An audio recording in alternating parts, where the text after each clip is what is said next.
I'm not going to give you the edit. I'll remove the whole thing. Snip, snip. Welcome back to Sister Wives, guys. Okay. Just to be involved in my kids' lives when they're having kids. They actually clean their house. Oh my gosh. I can't believe you said that. That's probably how our parents feel about our house. No, I always clean up before my parents come over. I have to clean up all your stuff. You're a disaster. All right, okay. A single life. I don't remember the last time I got to a location where somebody checked in on me and was like, hey, did you get there safe? And that's really sad for me. Kody is such a dick. Like that, it's crazy when you hear like snippets like that, and it's like the level of neglect was really significant. Right? Those things take zero effort on Kody's part. She's trusting him with the property. Yeah, right. I'm confused. Yeah. He'll do right by her. Yeah. But they just woke up, right? I get it. He's a sexy grandpa, as Christine says. But the idea, if I'm him and I'm dating this woman for whatever it is, 3 months, and I got to go watch her 3 grandkids. You're a different person. He has 8 kids, Dave.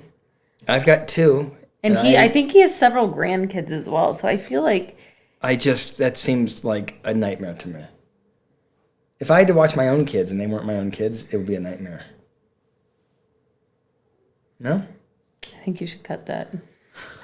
I already have the scheme to lay out the whole backyard. Of course, you have your approval, but it's already in my head. So if I suggest something to David, I want to do this, he gets it done. It's immediate. I'm like that too, right? I'm a real executor on your vision, aren't I? Mm-hmm. I want a hot tub. Hit the like button and subscribe. We need some more. Got to cover Allison's hot tub. It was actually kind of funny. He comes in and he's like, aren't you keeping it for nostalgia? Like, nostalgia for what? Can I just say it's really bothering me the way that they are painting that wall? It doesn't look like it's going to turn out. Well, but use a bigger roller and do it systematically, but it's like they're just like in patches. It's driving me crazy. He asked me for some specific things. He had this list of things that he wanted me to do in order for us to work on our marriage. Can you imagine the arrogance of a husband that goes, I am not going to work on our relationship until you complete your to-do list? I have a list for you. Yeah. I have a list, Dave. What's on your list? Planning. Yeah, okay. I think you have a list of complaints. But you're not saying, David, I won't work on the relationship until you take care of your complaints. Right? The complaints it's a weird ask. But he felt like he had the power because she catfished. Yeah. Oh, you think, because she was catfished. Yeah. So he's like, you got to do all these things to earn me back. What are the things? Push-ups? What does he want? Yeah, he wants her doing jumping jacks for him. He's abusive. He shows his abuse over and over again in different ways, but consistently abusive. Christine definitely has embraced a lot of different lifestyle, and my kids are always commenting on it. Christine, when they were growing up, was so religious and so straight-laced. In bed. Lino? Record that. Okay, I got it. I know that Ysabel's struggling with us moving in together. I know she thinks it's too fast. But the thing is I'm not going to slow down for anybody else. David and I are 100% sure. I feel like her vagina is 100% sure. I want you to know that I was thinking, I saw that and I go, okay, this isn't finally in the world's most boring episode. This is an important moment. And I was thinking, okay, everybody thinks I hate Christine. And how do I critique what I perceive to be Christine's selfish outlook here? I did not expect that to be the interpretation. I think that might be the best interpretation. Okay. Her priorities may be askew. And currently, the top driver may not be her role as a parent. Yes. There are other things. There's something else driving it. Yep. I would argue that it may also be things like insecurity or anxiety or have to bring a psychologist interpretation in always. All right, it's the vagina. You never lived with the man full time. Oh, so we That's the talked. part that was getting me. Same. So he talked to me last night and he goes, "You're really weird today. What's going on?" And I said, he goes, "You're nervous?" I said, "Yes, I'm nervous." Okay, but Ysabel is not distressed because she's worried about her mom's relationship with David. She's distressed because it represents a massive change in Ysabel's relationship with her mom, a massive change in Ysabel's relationship potentially with Kody. It's a massive change in Ysabel's life. It's not about, no one cares, Christine, whether or not you feel like you're being stifled by David. It's not about living with David. It's about Ysabel and her relationship. I agree with that. And I also do hear you. I do hear you, Christine. You could feel stifled by being around the same person all the time. I get it. You don't feel stifled.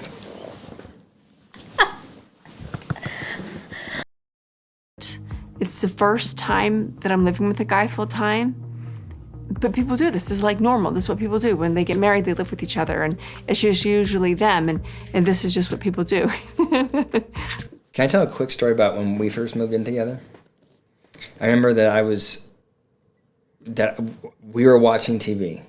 I remember it so clearly. We were watching TV, and you got a phone call. And you go, "Hello?"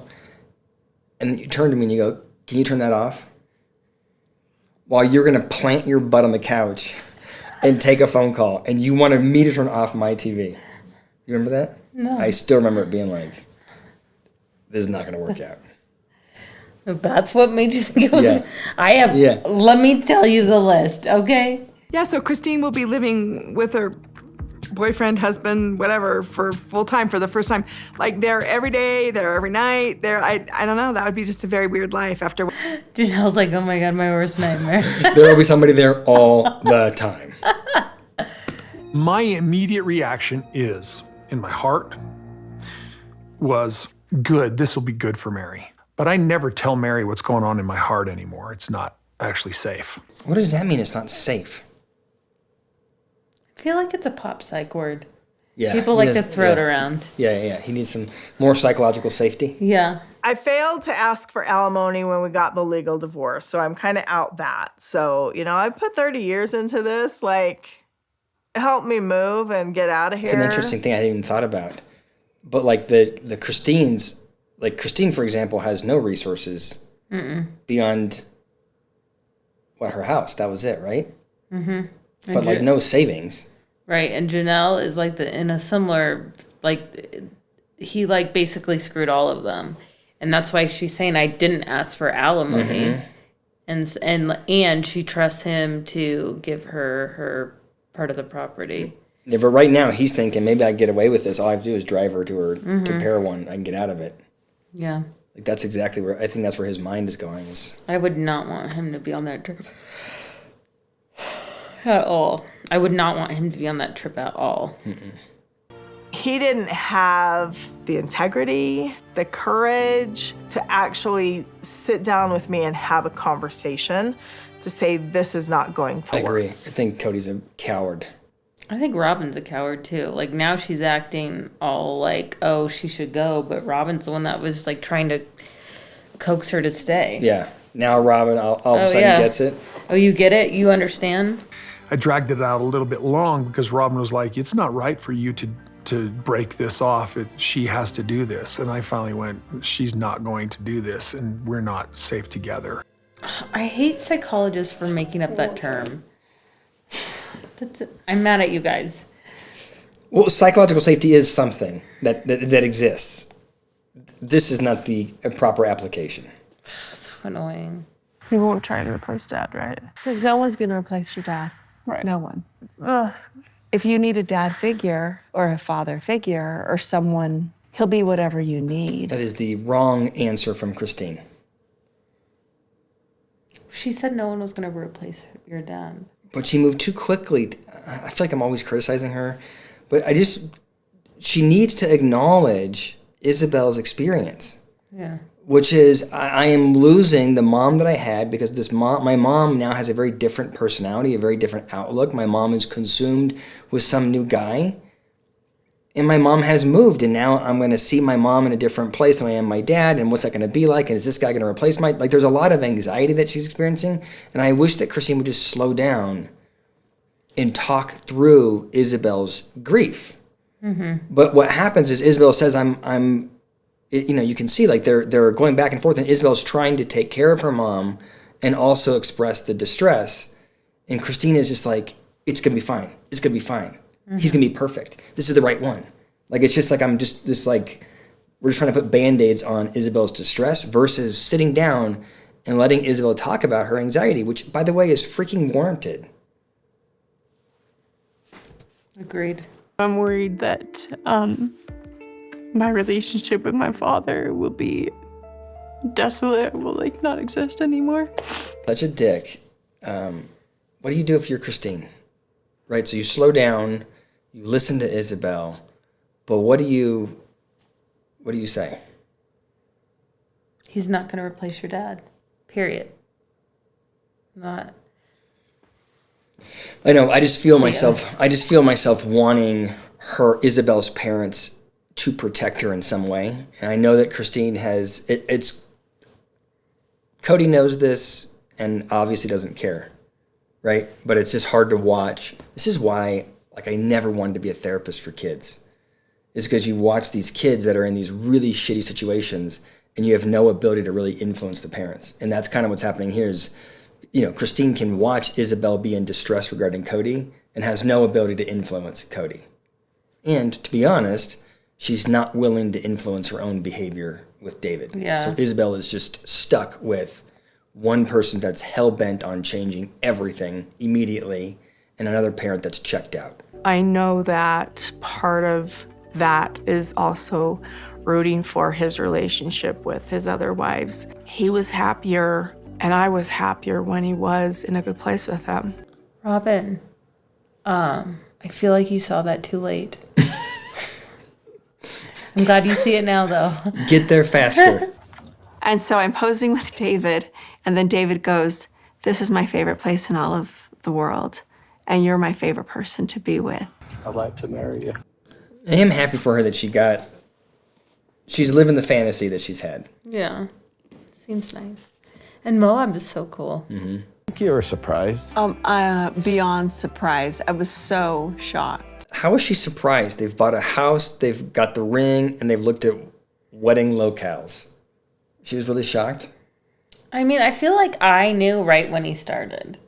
Like, you did not. I knew when he was going to do it. When he was like... Oh, when he started. I thought you said when I started. No, I didn't. Oh. But when he started, I feel like he was like, oh, pictured. And then he goes, isn't this a beautiful place? I was like, here it comes. Here we go. Okay, do you want to tell the people maybe what the best proposal ever is? I think we can talk about that on our live stream. Oh, okay. So we've been delayed in live streams, but we're back in the game this week. So this Thursday, 7 p.m. Mountain Time, we're going to do a live stream that is November 21st. November 21st, 7 p.m. Mountain Time on YouTube. Send your questions in to DavidColarossiPhD at Gmail. It can be about sister wives or just anything in general. And I think, which you and I haven't talked about, but we're probably I think we should start doing the shrink wrapped podcast, but I think we should just always do it live stream. Okay. I think I just have been thinking about it, but we'll talk more about it. But anyway, see you this there. Thursday. And we'll talk, part of it is, we'll talk about how Allison and I got engaged, which I think we may have already told people, but we can do that. Next time on Sister Wives. Whoa, stop. We had something special. He's sobbing. He's a manipulative asshole. Is what he is. He didn't even look like he was really crying. No. He was just doing... What do you think of the show? I don't know. I'm just like losing steam. I am struggling. I feel like we watched an entire episode. 95% of it is, I don't know, understimulating stuff, and then there's like 5% of interesting. Mm-hmm. I feel like we're being drug along by TLC. I've been angry at TLC for like 3 years. For years. Yeah. I'm constantly angry at TLC. All right. Let us know what you think in the comments below. Like, subscribe, all those things. And again, this Thursday, 7 p.m. Mountain Time, we're going to do a live stream. send us your questions to DavidColarossiPhD@gmail.com. Bye. Bye.